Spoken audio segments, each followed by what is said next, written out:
यूरोपीय देश स्वीडन ने सरेआम कुरान जलाने की इजाजत दी।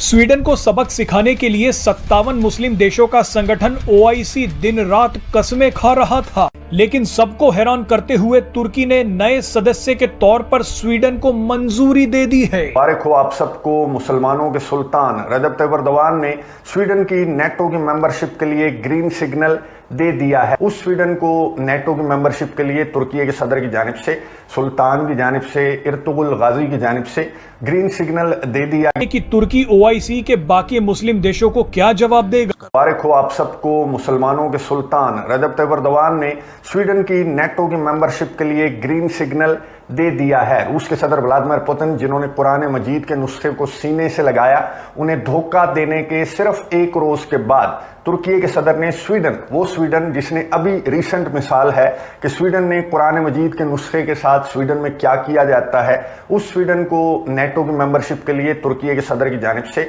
सुल्तान की जानिब से, इर्तुगरुल गाजी की जानिब से ग्रीन सिग्नल दे दिया। यूरोपीय देश स्वीडन ने सरेआम कुरान जलाने की इजाजत दी। स्वीडन को सबक सिखाने के लिए 57 मुस्लिम देशों का संगठन OIC दिन रात कसमें खा रहा था, लेकिन आज स्वीडन ने इन सभी मुस्लिम देशों को हरा दिया है। आप जानते ही हैं कि स्वीडन बस इतना चाहता था कि वो नाटो का सदस्य बन जाए, लेकिन नाटो समूह का एक देश तुर्की ऐसा होने नहीं दे रहा था। इसी के बाद से स्वीडन में तुर्की और इस्लाम के खिलाफ विरोध प्रदर्शन शुरू हो गए, लेकिन सबको हैरान करते हुए तुर्की ने नए सदस्य के तौर पर स्वीडन को मंजूरी दे दी है। यानी स्वीडन जो चाहता था उसे मिल गया। कई लोगों को लग रहा था कि कुरान जलाने की घटना के बाद तुर्की कभी भी स्वीडन को नाटो में शामिल नहीं होने देगा, लेकिन अचानक से वक्त बदल गया, जज्बात बदल गए। अब आप ही बताइए कि तुर्की OIC के बाकी मुस्लिम देशों को क्या जवाब देगा। तुर्की दुनिया भर के मुस्लिम लोगों से क्या कहेगा। ये सभी तो सोचकर बैठे थे कि इस्लाम का अपमान करने वाला स्वीडन जिंदगी भर भुगतेगा, लेकिन स्वीडन को तो इनाम मिल गया।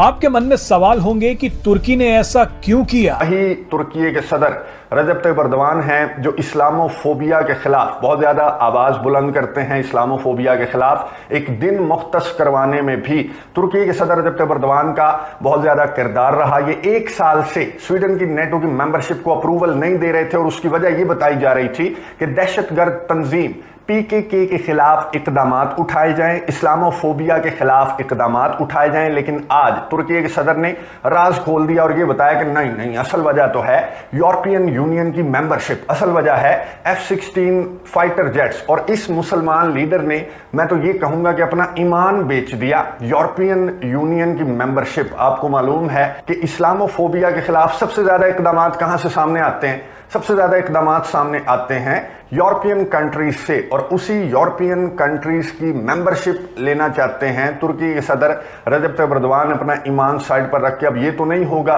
कि यूरोपियन यूनियन का मेंबर बनने के बाद ये अपने न्याम में से तलवार निकाल देंगे और इस्लामोफोबिया के खिलाफ जो तमाम ममालिक हैं यूरोप के, उनकी गर्दनें जो हैं वो कलम कर देंगे। बल्कि मैं आपको एक अरबी की बहुत मशहूर कहावत है, अरबी में कहते हैं कि जब गैरत रंग आलूद हो जाए तो तलवारें सिर्फ रक्स में इस्तेमाल होती हैं। आजकल के जो मुसलमान लीडर्स हैं, इनकी गैरत रंग आलूद हो चुकी है। इनकी तलवारें सिर्फ रक्स में इस्तेमाल होने के लिए निकलती हैं। किसी इस्लाम मुखालिफ मुल्क का, किसी इस्लाम मुखालिफ लीडर का गला काटने के लिए इनकी तलवारें न्याम में से नहीं निकलती। तुर्की के सदर रजब तैयब एर्दोगान ने अपने इस बयान से, अपने इस मुतालबे से ये साबित कर दिया कि जिसने गुज़िश्ता दिनों कुरान मजीद के नुस्खे को सीने से लगाया, आपने उसको पहले तो धोखा दिया। जो कैदी आपने छोड़ दिए, यूक्रेन के सदर व्लादिमीर ज़ेलेंस्की के अज़ोव बटालियन के जो कमांडर्स हैं वो आपने छोड़ दिए, और उसके बाद जो स्वीडन, जिसने कुरान मजीद के नुस्खे की बेहुरमती की एक मरतबा नहीं बल्कि 5 से ज्यादा मरतबा स्वीडन के अंदर कुरान मजीद के नुस्खे की बेहुरमती की गई, और ये यूरोपियन यूनियन की मेंबरशिप के बदले में